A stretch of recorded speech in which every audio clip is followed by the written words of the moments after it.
তোমরা অলরেডি জানো যে আজকে হচ্ছে দ্বিতীয় দিন যে আমরা ট্রেড করব না। আজকে থেকে আমাদের কমপ্লিট হয়ে যাবে 3 দিন ট্রেড না করার চ্যালেঞ্জ। দেন নেক্সট ডে থেকে আমরা আবার ট্রেড শুরু করব। আমাদের ডলার $5 আছে, আমি কোনো ট্রেড করি নাই। আর যেহেতু আমাদের মেন উদ্দেশ্য হচ্ছে ব্যালেন্সটাকে হোল্ড করে রাখা, সেহেতু আমরা কোনো ট্রেড করতে চাই না।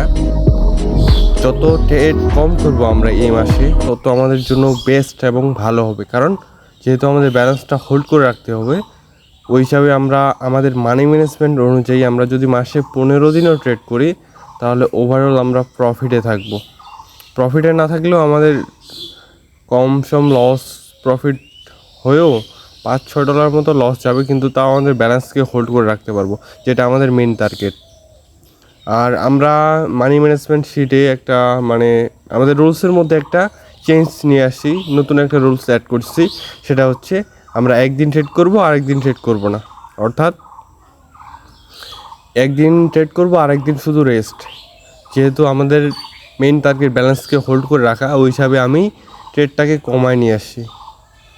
যেহেতু আমাদের সাইকোলজিও একটু অতটাও স্ট্রং না, ওই হিসাবে আমি ট্রেডের ডেটাকে কমায় নিয়ে আসি।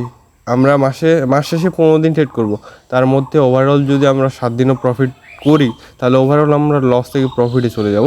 তার জন্যই এই রুলসটা মেনটেন করা, অর্থাৎ এই রুলসটা অ্যাড করা। তো লেটস সি, দেখা যাক কী হয়।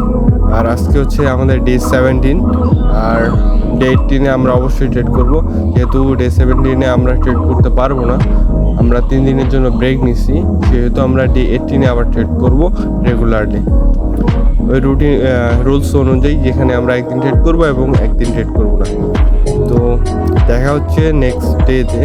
আর যারা এতক্ষণ পর্যন্ত ভিডিওটা দেখছেন, তাদেরকে অসংখ্য ধন্যবাদ জানাই।